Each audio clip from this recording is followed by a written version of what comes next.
Oh my god, we're live. What? Yes. Already? Yeah. That camera's red, man. Oh, yeah. It's happening, Look at guys. that Ewok on Ben's side. It's Ben's Ewok. Ben's own very own Ewok. Thanks, Hans. Oh, it's beautiful. I love it. It's my favorite. So beautiful. Yeah. And we definitely need to get a bigger Vader Jesus. All right. All right, so we'll get started, right? Please. Yeah. What, you're not enjoying the Ewok? No, he's fine. Actually, I really like him. He looks great on the screen. Yeah. Yeah. Oh. Aw. Look at you playing with your Raider. Sounds dirty when I say it. Yeah. All right, let's go ahead and get started with this episode. Hey, Nerf Herders, I'm Addy Thomas. And I am Ben Milton. Thanks for joining us today. We're going to be talking a little bit about just the games that we're playing right now. Probably keep it a little bit shorter of an episode. Before we get into that, don't forget, you can follow the podcast. You can become a part of the podcast by joining Patreon. All of that is on our website, certainpov.com. Patreon, you can decide what you want to do to be a part of the podcast. There are different levels of involvement, but also there's some perks for that. And we're coming up with more and more stuff for that as time goes on. Some exclusive episodes. There's already some exclusive content. In fact, if you enjoyed the D20 episodes, we've got behind-the-scenes episodes kind of talking about what some of the other possible story paths were, some of the thought process Case put into the story, some of the other moments that kind of that happened, and sort of our thought as we are exploring and having some of these absolutely crazy Star Wars moments. Again, you can find out all about that on Patreon. You can just go to our website, certainpov.com. All right, so recently we have just come back in a very casual way with all of our gaming back to Diablo 3. And we have producer J. Mike across the table. Hey, buddy. Who had an interesting experience. Because one of the things, Ben, you always wanted to do with Diablo and those kind of action RPG games is you love hardcore mode. I love hardcore mode. Just to run in, and if you don't know what hardcore mode is, for a game like this, you create a new character, and that character, once they die, they are dead permanently. You can't bring it back. There's no way to res. You can't pay for in any way to bring that character back with their gear. It's Everything over. that you earned, it's gone.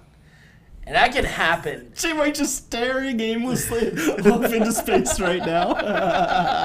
Well, see, the thing is, that can happen in a flash, especially in a game like Diablo, because enemies just kind of pop It up. lulls you into sleep. It lulls you to sleep into feeling like, whatever, I got this. And then all of a sudden you'll hit like a mini boss. Oh. Where like they put just Not even a mini boss. Sometimes just a certain mob. Yeah, like a mob with just the right combination of like stuns and damage, and next thing you know, you're like, and I'm dead. Yep. Yeah, I don't know how that happened, but all of a sudden I'm dead.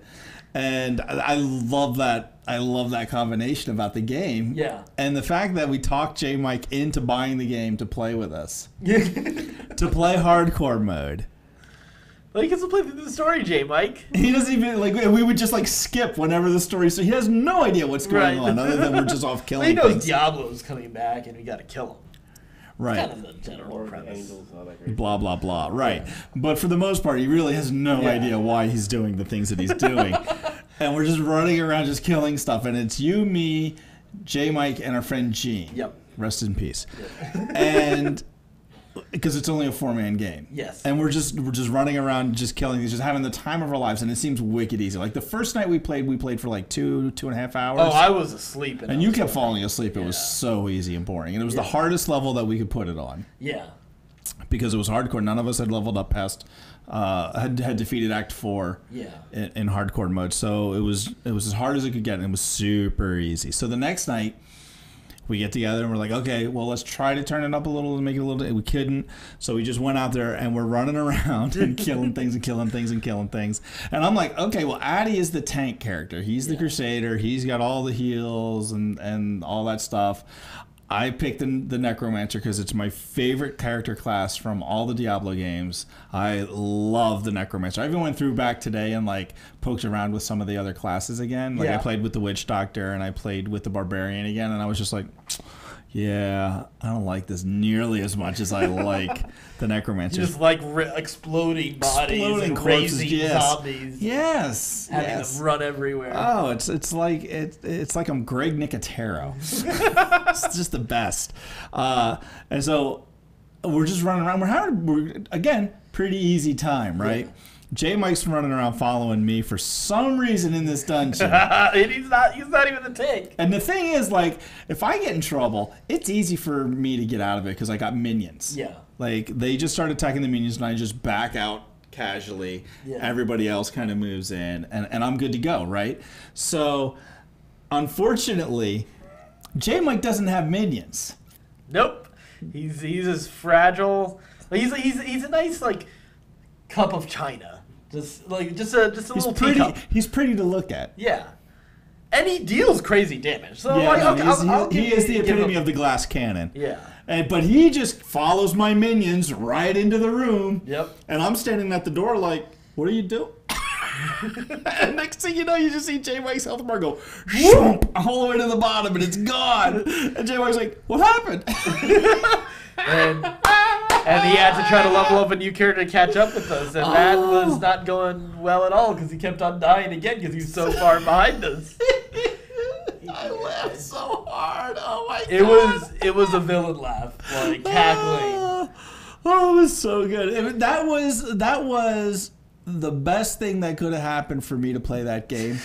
Honestly, not because I knew like eventually one of us would die. Yeah. Right. Like that's a given. Like you don't get through the game without dying. Yeah, like, that's how. And we're not great gamers. Yeah. So somebody was gonna die along the way, and it was gonna be super inconvenient. Yes. And it was gonna be kind of heartbreaking because there's no res as we established. Yeah. But to have it happen to J Mike, who had just bought the game, who was just learning to play and getting pretty excited about it. Like he had just got this hammer. You got your Hydra. He got like this little Hydra that would pop up and spit fire all over the place. Yeah. He was getting excited about it, and to have him die, and to just hear the disappointment in his voice. It was precious. Oh, or it was just precious. It was the best. It made me so happy. Yeah, this episode is making fun of J Mike today. Oh, but the game, it's fun when the game came out. We played through it once. Yeah. I played through it once. I played through it once. I take it back. I played through it twice. Yeah. I did it with the Barbarian. I did it with the But you only did it on Witch like Doctor. normal mode. Like you didn't go deep into it. I did like some of the harder modes. Yeah. I didn't get like into like Torment. Yeah, I got to Torment. I did it through once, and then I was like, okay, let me try it with a different character.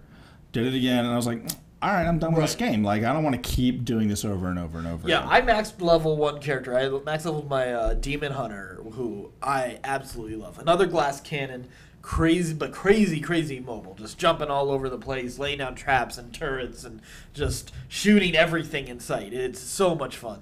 But I leveled her to 60, and I also got a monk.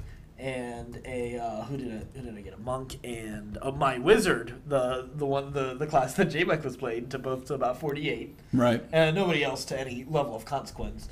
But I played a lot. I think I played for about 2.5 months. But you and Dickerson were like really playing hardcore. Gene, I also played with quite a lot. So, but yeah, I think you left after about a month, which was when the majority of players left. You played through it and then you're like, oh, okay, now it just becomes a grind. It didn't feel quite as replayable as it has in the past. Yeah. But I'm enjoying it more. Yeah, now. and it's because it's been a couple years because that was 2012, I think, when we played it. So, they just released the Necromancer class last week, or maybe 2 weeks ago. So that's been sort of an exciting, reason to come back. We skipped the expansion, but now we're just kind of having fun with it again. I'm not really following the story as much just because there aren't really any new cinematics. I think if there were cinematics, the Malthael stuff is all new, right? Yeah, but there's only one cinematic, the one advertised we've already seen. Game. That's it. Yeah, Well, you have like those brown ones. Yeah, those are cool. I like those. Those are cool, but they're not quite as exciting. Like a Blizzard cinematic is a big deal. Like that is a real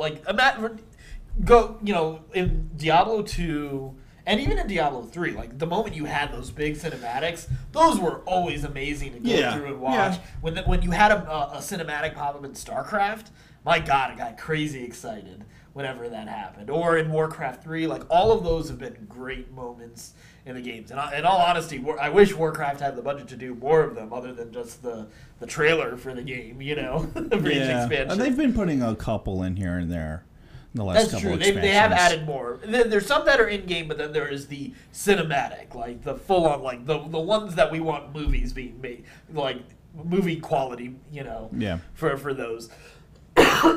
So, and that's always been a great part about the Blizzard experience, and it is cool. Like even though I still remember the story with this vaguely, you know, like I kind of know where the main characters kind of go and kind of the general like strokes of the story. So it is cool seeing it again. But man, this game is so beautiful. I totally forgot the story. Yeah. To be honest with you, I've been enjoying going back and playing the story and actually listening to the story and talking to the characters and stuff. I'm like, oh yeah, I vaguely do. I kind of remember that. Because I totally like in those other playthroughs, like I talked to every single character that had the possibility to talk and have some dialogue. Yeah, I've been doing that with the Malthael expansions. And everything. Yeah.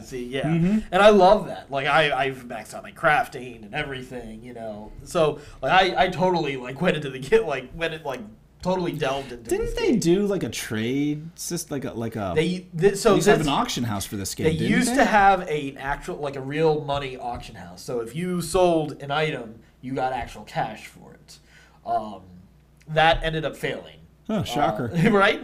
Well, I mean, but it was an interesting experiment because you throw that kind of stuff. Like there are collectibles in Steam within the community that it doesn't it's not for a lot of money, but sometimes a couple cents here or there depending on it, sometimes a little bit more depending on how rare it is. But there is like some trade going on and people like making like money through microtransactions. Like I don't know of anybody making, you know, like, a living. Yeah, a living with any of that income.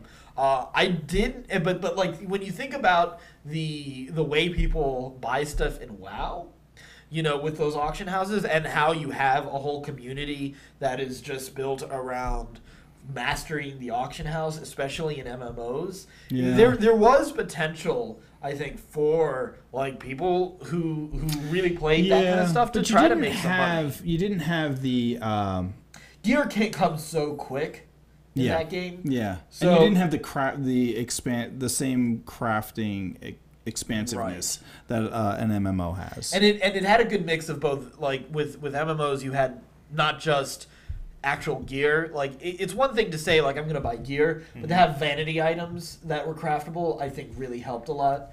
And I think if they had done that, I think there was a legit market. Yeah, but do you really want to put money in the players' hands for that? But I mean, granted, like Blizzard would have take a little chunk of it. So there was potential. I mean, I guess potential money. Yeah. Like I guess it would have been interesting to see if they really pursued that on the vanity item side of things. Since vanity items do you think in future games that we'll see it? I hope someone tries it again. It'd be very fascinating. I have one friend of a friend that I've played a couple games like Rift, and Overwatch, and I'm trying to remember. There was a couple. Actually, he played Diablo 3 for a little bit. But the guy doesn't do anything in the game other than the auction house.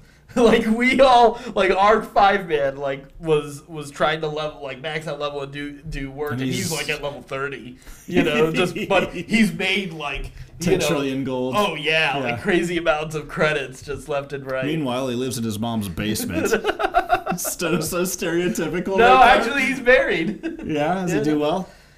Yeah, he's a pretty entrepreneurial person. I love that. And it carried over into the game, you know. Yeah, I wouldn't call this guy a loser in any stretch. You know, no, good for him. He's just we're gonna fight the stereotype. He's just fight the man. He's just a very different type of gamer in every way. Yeah. I can't imagine. Like, all right, like, yeah, I'm excited about playing. Like, because he also played SWTOR with us, Star Wars: The Old Republic with us, and he did the same thing.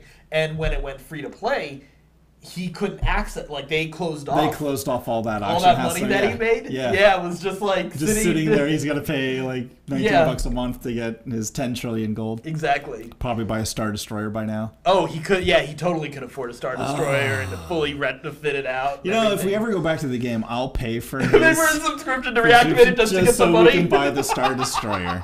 It's That's worth the right. $19. That's right. That used to be a part of our podcast. Hey guys, join us on Star Wars: The Old Republic, and we can get our very own Star Destroyer together. That would be a and lot of fun. decorate it together. That would be a lot of It fun. would have been Still, fun. I love that game. I still love that game. I think I love that game more than anybody. Yeah. There's a lot I loved about the game. But yeah. Love that game. Yeah. That game was so much fun. What else are we playing? We're playing a lot of Heroes of the Storm. Oh yeah, big time. They've just added a former StarCraft character. Yep. Just today, Stukov, Vice Admiral Stukov. And here is my challenge with Vice Admiral Stukov. Yes. I'm not going to pay like cash to buy any characters in Heroes. So you can earn gold to buy any of the characters that you want. He's expensive. He's 15,000 gold. I have like 9,000 gold at the moment. There's gonna be another character that you can better spend that gold. Genji, my kid. Well, okay, so Aiden loves Heroes of the Storm and watching this is like become like our weekend tradition now. Yeah. Saturday and Sunday mornings, sitting down and watching league play of Heroes of the Storm. We don't watch football. We don't watch hockey. That is crazy. We watch Heroes of the Storm That matches. is so awesome. He knows the characters. He knows the maps. Yeah. He's starting to figure out the synergies and the lingo and stuff like. He's 9. This kid's going to be an amazing gamer. He could be a pro gamer. Oh, I hope so. I would be so proud. You could be a father-son pro gall team. You just teared up a little bit. Ball. Oh, it'd be the best. It'd be the best. Yeah. So he loves Genji.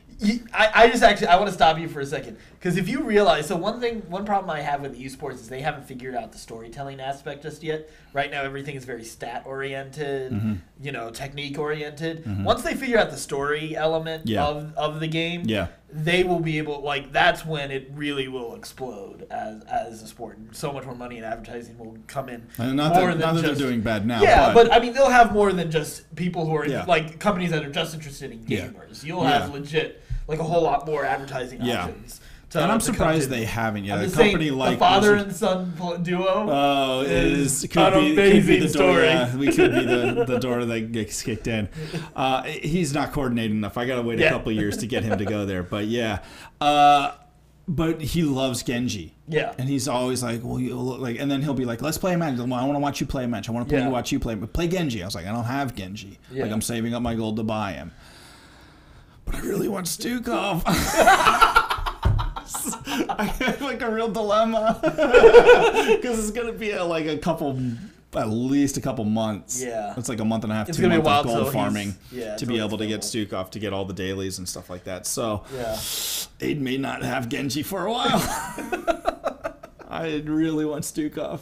Although, to be fair, I may wait because we logged in just a little while ago and we saw the higher than average wait times because everybody's playing Stukov right now. So it might be worth waiting a little bit. Yeah, because it's funny because this is the first character that I've actually been excited about after watching their release video. Yeah. Because I always this is a cool kind of character, but usually it hasn't been characters that I'm particularly interested in playing. Even when Lucio released, he's cool, but I didn't really play Lucio. I didn't have any one of the issues I have with Overwatch is there is story, but it's not in the game. So there is. Yeah. Where's the store? Oh, it's in comics. Yeah. Interesting. They're free comics, fortunately. Oh, that's a good choice.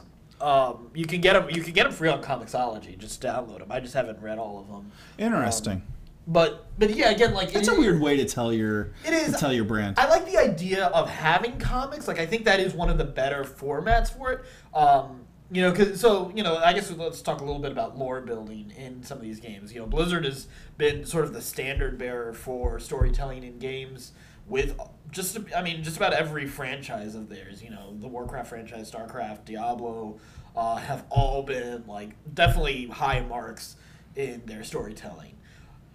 Warcraft, especially as an MMO, we started losing interest, especially as they split that story out into other mediums, particularly novels. Because it's going to take a lot for me to really say, you know what, I have a long list of books that I've never read, I need to read a Warcraft novel, and not to knock necessarily the qualities of these stories. Like it's whatever, it's temporary fiction. There's plenty of stuff that people read every day that's not greater quality or it's about similar quality. Right. I know I'm not getting Hemingway in any of this stuff, but there's also like a lot of good stuff that I haven't read yet, and it just like feels, Hemingway. Exactly, right. And it feels weird to say, you know what? I'm going to read about Malfurion instead of the old man in the sea. I knew that's where you were going. Love that. Yeah, I'm going to watch the old man with the eagle wings. Right, yeah. Like Canterbury. I've never read Canterbury Tales. Oh, you haven't missed much. Yeah, well, again. I've read that. It's not great. Yeah. It's okay, but it hasn't aged well. Yeah. I get what you're saying. That annoys me. Like I don't want to have to go somewhere else to find out what's happening in the game I'm playing. Yes, I need to be able to know what's happening in the game I'm playing. Right, and I agree with that. You can color around it. Exactly, and I think that's where they need to do it. They actually, I think Warcraft did a good job of that with the audio dramas they did leading into Legion. They did like a series of them. First off, I love radio audio dramas. They're so few and far between. But they did a series of that leading into the events of Legion. But missing out on that didn't, you weren't in the dark when you went into playing the game itself. Right. So that helped a lot, but it provided extra background and extra characterization that really would be tough to actually put into the game itself. Right. So it didn't feel like this was something, like I didn't read something or listen to something that I felt like, oh yeah, I wish I could have played it. There's a lot of those moments, and I know of moments that have happened in Warcraft books that I've been like, Emerald I wanted to pay for. The Emerald Dream was exactly huge. I remember being crushed by knowing that whole a good chunk of that story. Now they've kind of redone that a little bit and kind of brought a little retcon on that. Exactly. Oh, that's still survived. Nobody read that novel? Right. Oh, I'm sorry. So it's great to see that. I think comics are a good form for that too. But I do wish Overwatch would add a campaign mode for me to really get into and kind of get into the characters themselves. Yeah. I love the character design. They've done a great job with character design in that game. In which one? Overwatch. Overwatch. Yeah, and in Heroes of the Storm. But in Overwatch, absolutely fun characters to play. I love playing support especially. But even when I play something outside of support, I still have a ton of fun. I played a match last night. I saw you log in real quick, and then he was gone. I was like, oh.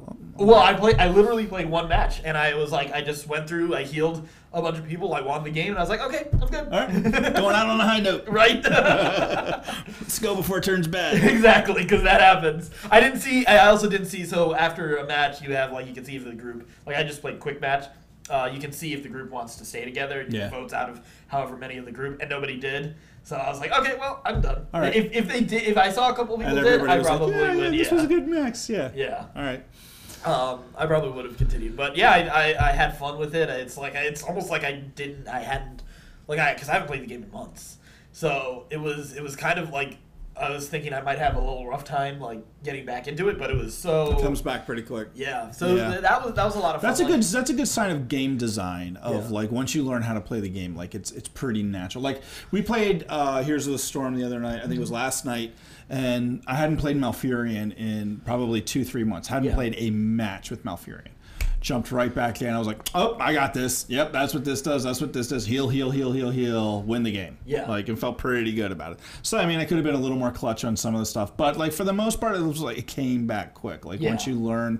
And that's really good game design. That's one of the great things that Blizzard also does. Yeah. Is great game design. Yeah. It's so intuitive. Even WoW, for an MMO, super intuitive. Well, they're incredible at learning lessons from not just within their own games, but from other people's. Yeah. Yep. So and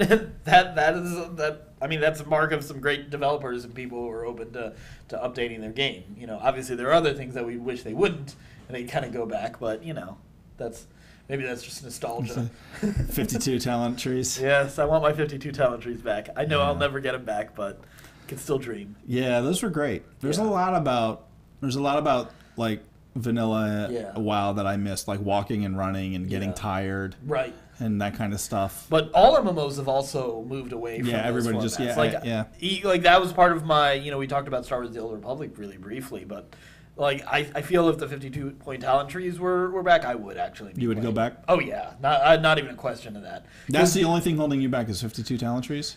Because I don't feel like my character is like in any MMO right now. It's not like not just Star Wars, because I'm not playing WoW either. I let my my subscription expire, and I like the content they've put out, but I don't feel my character is my own anymore. Yeah. You're on the rails with your character. Yeah, and it's just I really do miss that level of customization. Even if my build was awful, it was my awful build. I want to have the ability to do it and struggle through it. And I know that even with that, yes, there was like sort of the cookie cutter build that people did. That everybody would choose, the min-max. I feel like there's a certain point that you have with a character when you've truly kind of like really mastered a class. And I feel this happens also with me in HOTS now, which is one of the things that really helped me set it apart from League of Legends. Is I really feel like I can own a character, even though it's a much smaller set of talent trees, and there's certain talents that are definitely better than others. As I've gotten better, but they're all situational, though. Right, but there's some that are clear standouts. But yes, there are some situational talents. But now I've gotten to the point now with certain characters where I feel like, okay, I can play around with this ability. I feel comfortable to stretch out of this one talent tree that I found on icyveins.com. Yeah, just to see, like, okay, well, the thing that I like is it is situational based on the composition of the team you're playing against. Right. And that's where things like get more nuanced with Heroes of the Storm for me. It's like looking at the other team of like, okay, what are they doing? Are they a lot of melee? Are they high DPS? Like, how do I beat them at what they're doing? And it feels like Blizzard has tried to do that with WoW, with the way they do the talent trees now, where you can easily switch up your talents based on like the fight that you go into. So I get they're trying to kind of bring back a little bit of that sort of the situational talents. But I think it takes away from the identity that you pour into crafting your character. It felt especially when you're talking like 90, 100 levels of exactly, because you could really go down other paths and decide, okay, well, maybe I don't want to commit totally to this one tree. Maybe I want to scatter it almost equally, even if you may not get to some crazy cool stuff, but you may have like some great stats and just a few baseline abilities and really master that. So like those kind of decisions I always kind of found interesting when you were building your class. I wonder how much, because I think the last time I looked on WoW, and it's been a while, but there wasn't a large role-playing community in WoW anymore. Right. There were hardly any role-playing servers. Yeah. I wonder how much of like losing the 52 stat tree kind of discouraged hardcore role players from feeling like, oh, this is my character and I'm making a decision that matters for my character. I can see that. And makes my character unique versus this is my rogue. Right. Who's just like everybody else's rogue. Exactly. And has the same exact skills as everybody else's rogue. And we're, the only way that we can make our rogue different is by transmogging his gear. Changing the color of my shirt. So he looks like a different rogue, right, even though he does the exact same thing. Yeah. And I wonder if that had an impact. I imagine it would. I feel like it would too. I never did the role playing in an MMO. Yeah. I always kind of wanted to. Yeah, I remember. But I never have. I think it would be fun if we had like a big, robust group to play with. Right. Like it seems like it would be easy for like a D&D adventure setting. Right. And barely need a dungeon master because everything is already kind of on rails for you and you're just coloring around it to make it interesting. I wonder if that's kind of what killed that. I'd like to see it. I think it would be fun. I wish they would bring 52 trees back. I think that it would make the game more fun. Yeah. So. And I'd like to hear if anybody knows of any games that have like that extra level of immersion in it. Like, let us know. I'd love to try out, something like that has that kind of experience still. Yeah. I still haven't tried Eve. I know that there's been a bigger push with them to be able to onboard new players. So I think they're kind of gone through that kind of same stage every other MMO has kind of gone through to make it easier, because that was sort of the one MMO that was still so hardcore. Right. Because that's like when you die, it's another hardcore deal of when you die, that's it. You lose it all. Exactly. J Mike, you know what we should do, J Mike? You want to play EVE Online? EVE Online. No. And on that note, We've come full circle. on that note, let us know what you think. Of course, you're always welcome to join us in gaming. I think we can post a link to our Discord as well, probably in this episode. Sure. So people want to join and hang out with us when we're on. Exactly, or even join There's us. There's already a bunch of people I don't know on there. Right. So just join us. We'll put a link on our site at some point. So all of our gaming information, all of our social media, Patreon, all of that is on our website, certainpov.com. And until next week, stay scruffy, my nerf herders.